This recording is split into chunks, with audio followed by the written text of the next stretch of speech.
बिस्मिल्लाहिर्रहमानिर्रहीम एंड अस्सलाम वालेकुम स्टूडेंट्स, कैसे हैं जी आप सब लोग? ठीक ठाक है। लो भी एक और बड़ा मजेदार टॉपिक आज मैं आपके साथ डिस्कस करने जा रहा हूं, दैट इज क्वांटम नंबर। अच्छा, ये टॉपिक मैं आपको बताऊं कैसा है। मतलब ये आम तौर पर ना स्टूडेंट्स को बड़ा डिफिकल्ट लग रहा होता है। भाई ये कुछ भी नहीं है, इंतहाई आसान है। देखो ये है आपके पास एटॉमिक स्ट्रक्चर के अंदर, मतलब हमें एटॉमिक के स्ट्रक्चर को डिस्कस करना है। एटॉमिक का स्ट्रक्चर अब किन पर डिपेंड कर रहा होता है? डेफिनेटली इलेक्ट्रॉन पे, प्रोटॉन पे, न्यूट्रॉन पे, यानी कि जो सब एटॉमिक पार्टिकल्स हैं। तो चलो इधर उधर की बातें घुमाए बगैर मैं सीधी बात करता हूं कि क्वांटम नंबर्स में हमें पता क्या चलना है। बेसिकली क्वांटम नंबर्स जो है ना वो आपको एग्जैक्ट लोकेशन बता देते हैं, एग्जैक्ट पोजीशन बता देते हैं इलेक्ट्रॉन की एटम के अंदर। कि देखिए आमतौर पे अगर मैं एक एटम की बात करूं या मैटर से हम बात शुरू करें, देखिए मैंने एक छोटी सी ट्रेल बनाई है आपके सामने कि क्या चीज है, मैटर है। मैटर किससे बनी हुई है? एटम से।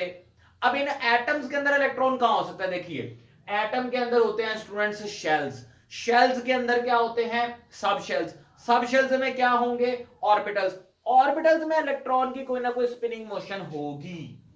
तो ये सारी बातें क्वांटम नंबर्स के थ्रू हमें पता चल जाती हैं कि जो एटम है वो किस, मतलब जो इलेक्ट्रॉन है वो किसी एटम के किस शेल में है, और किस शेल में जब पता चल गया तो किस सब शेल में है, सब शेल का पता चल गया तो किस ऑर्बिटल में है, और ऑर्बिटल का पता चल गया तो भाई ऑर्बिटल में क्लॉकवाइज स्पिनिंग मोशन है उसकी या एंटी क्लॉकवाइज। ये सारी बातें हमें पता चल जाती हैं थ्रू क्वांटम नंबर्स। तो अब समझ आइए आपको क्वांटम नंबर्स बेसिकली हैं क्या। ये इस तरह के फिगर्स हैं या इस तरह के डिजिट्स हैं, नंबर्स हैं कि जिनके थ्रू हमें इलेक्ट्रॉन की एग्जैक्ट पोजीशन का पता चल जाता है। अब जरा इसकी अगर एक सिंपल सी डेफिनेशन की तरफ आए तो पहले तो भाई मैंने श्रोडिंजर साइंटिस्ट की बात कर दी है। श्रोडिंजर ने एक इक्वेशन गिव की है और वो कहता है उस इक्वेशन के अंदर जब आप सारे क्वांटम नंबर्स को पुट कर देते हैं तो आपको ऑलमोस्ट अप्रोक्सीमेटली एग्जैक्ट लोकेशन पता चल जाती है किसी भी इलेक्ट्रॉन की एटम के अंदर। चलिए ये तो एक डेफिनेशन होगी बड़ी मुश्किल सी। आसान डेफिनेशन की तरफ आऊं भाई, आसान भाषा में देख लो क्या है। डिजिट्स और numbers that tells us about the complete location और position of electron in the atom. Atom के अंदर किसी इलेक्ट्रॉन की कंप्लीट पोजीशन का पता चलना ये क्वांटम नंबर्स के थ्रू ही पॉसिबल है। अच्छा स्टूडेंट्स, अब यहां पर एक नई बात ये सीखने वाली है कि अगर एटम के अंदर शेल्स होते हैं, उनमें सब शेल्स होते हैं, उनमें ऑर्बिटल्स होते हैं, उनमें इनकी स्पिनिंग मोशन को हम डिटेक्ट कर रहे हैं, इट्स मीन सिर्फ एक quantum number is not enough for them. जैसे कि ये आपके सामने चार बातें लिखी हुई हैं, इसी तरह फिर क्वांटम नंबर्स भी टोटल हमारे पास चार होते हैं। तो आइए बारी बारी उनको देख लेते हैं। सबसे पहले मैं बात कर लेता हूं शेल्स की। ले जी शेल्स। तो स्टूडेंट्स शेल्स के बारे में हमें कौन से क्वांटम नंबर बताते हैं? तो एक बात तो पहले आपको पता होनी चाहिए, शेल्स होते क्या है। इनको हम डिनोट करते हैं K, L, M, N, O and so on, क्योंकि किसी भी एटम के गिर्द जितने मर्जी शेल्स हो सकते हैं इनफिनिट अबाउट पे। हमें एग्जैक्टली नहीं पता कि किसी एटम में न्यूक्लियस के सराउंडिंग में कितने शेल्स मौजूद हैं। आमतौर पे हम 4 कंसीडर कर लेते हैं, के, एल, एम, एन, लेकिन ओ, पी, क्यू, आर ये भी आगे चलता रहेगा। ये होते हैं शेल्स, ठीक है। अच्छा, अब इन शेल्स को हम डिनोट किससे करते हैं जी? स्मॉल एन से। और ये शो कर रहा है बेसिकली डिफरेंट एनर्जी लेवल्स। इन शेल्स के लिए जो क्वांटम नंबर यूज होना है स्टूडेंट्स वो है आपके पास प्रिंसिपल क्वांटम नंबर।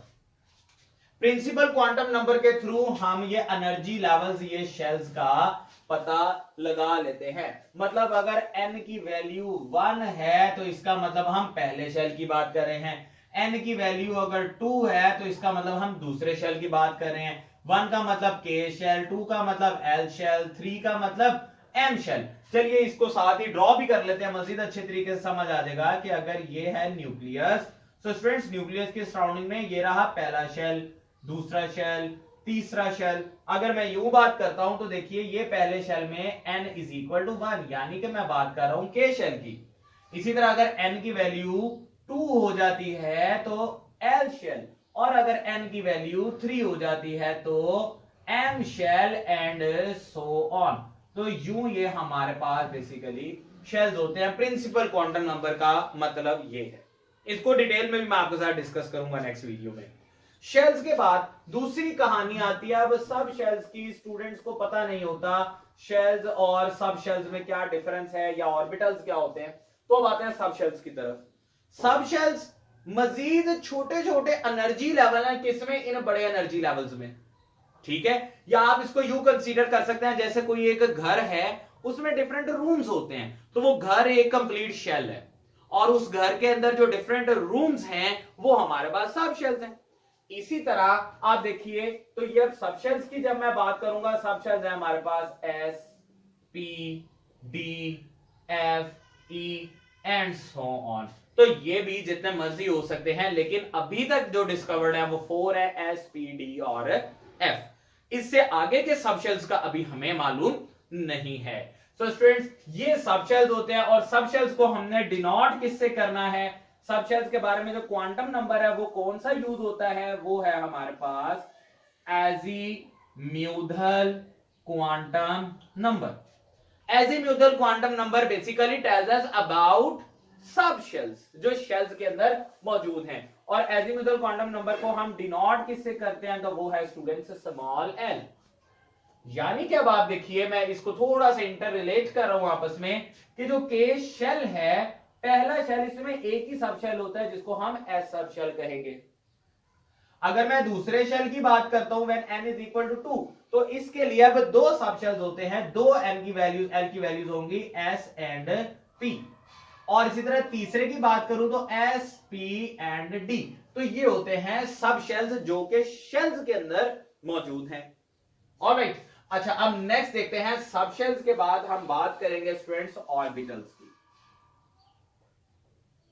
अब ये ऑर्बिटल्स क्या हैं, ये भी हमारे पास सब शेल्स के अंदर मौजूद होंगे। ये बेसिकली वो 3 डायमेंशनल ओरिएंटेशन है जिसके अंदर हमें पता चलता है कि ये इलेक्ट्रॉन्स कहां कहां पाए जा रहे हैं। फॉर एग्जाम्पल, अगर मैं एस शेल की बात करूं, इसका एक ही ऑर्बिटल, एस सब शेल की बात करूं, इसका एक ही ऑर्बिटल है which is S. P subshell की बात करूं, इसके 3 ऑर्बिटल्स हैं, P X, P Y, P Z. D subshell की बात करूं तो इसके 5 ऑर्बिटल्स होते हैं हमारे पास, d of x y, d of y z, d of z x, d of x square minus y square and d of z square. तो इसमें 5 ऑर्बिटल्स होते हैं। और इसी तरह अगर एफ सब शेल की बात करूं तो इसमें 7 ऑर्बिटल्स हैं स्टूडेंट्स। कौन से, f of x y, f of y z, f of z x, f of x square minus y square, f of y square minus z square और f of z square minus x square और f of x y z. आप देख सकते हैं 7 orbital, 1 2 3 4 5 6 7। इनको degenerate orbitals का नाम भी दिया जाता है। तो ये होते हैं basically atomic orbitals. Hope so hybridization में भी आपने पढ़ा होगा। ये होते हैं ऑर्बिटल्स अब जिनमें इलेक्ट्रॉन आने, ठीक है। तो ऑर्बिटल्स के बारे में जो हमें क्वांटम नंबर मिला है, जो क्वांटम नंबर हमें बताता है ऑर्बिटल्स के बारे में, वो है basically students magnetic quantum number. और मैग्नेटिक क्वांटम नंबर को हम डिनोट किससे करते हैं, तो वो हम करते हैं स्मॉल m से। और at the end last quantum number की बात मैं करूंगा, that is spin quantum number, which would tell us about the spinning motion of the electron, whether the electron is spinning clockwise or anti-clockwise। तो spinning motion के बारे में जब electron का हमने पढ़ना है, यानी कि अब आप देखिए, फॉर एग्जांपल मैं कह देता हूं यहां पर 1s1, ये मैंने आपके सामने कॉन्फ़िगरेशन लिखी है इलेक्ट्रॉन की। अब इसका मतलब यह है, 1 का मतलब कि इलेक्ट्रॉन पहले शेल में है, यानी कि इलेक्ट्रॉन के शेल में है। इस s का मतलब कि पहले शेल के अंदर जो s सब शेल है, इलेक्ट्रॉन उसके अंदर है। और फिर ये ऊपर s सब शेल के अंदर ये s ऑर्बिटल है जिसमें एक इलेक्ट्रॉन इस टाइम मौजूद है। और ये जो हम करते हैं ना, ये एक साइन, ये बेसिकली एंटी क्लॉकवाइज और क्लॉकवाइज के साइन होते हैं कि अगर इसका मतलब है इलेक्ट्रॉन यूं मूव कर रहा है और इसका मतलब है कि इलेक्ट्रॉन इस तरह से मूव कर रहा है, तो यूं क्लॉकवाइज और एंटी क्लॉकवाइज डायरेक्शंस जो है इलेक्ट्रॉन्स की, हम वो यहां से शो कर रहे होते हैं। सो स्टूडेंट्स, ये एक जनरल सा बेसिक सा इंट्रोडक्शन था मेरे पास क्वांटम नंबर्स का, कि अगर हमने कंप्लीट बातें बतानी है तो देखिए किस शेल के, किस सब शेल के, किस ऑर्बिटल में इलेक्ट्रॉन किस तरह से स्पिनिंग शो कर रहा है। तो इसके लिए 4 क्वांटम नंबर्स हमें रिक्वायर्ड है। वो चारों का काम क्या है अभी ये देख लिया। अब अपनी नेक्स्ट वीडियोस के अंदर मैं आपको ये बताता चलूंगा कि कौन से क्वांटम नंबर को किस तरह से यूज करके आप एग्जैक्टली लोकेशन का पता कर सकते हैं। सो स्टूडेंट्स, इसमें कोई क्वेश्चन हो तो आप कमेंट बॉक्स में जरूर पूछिएगा। Thank you very much. Allah.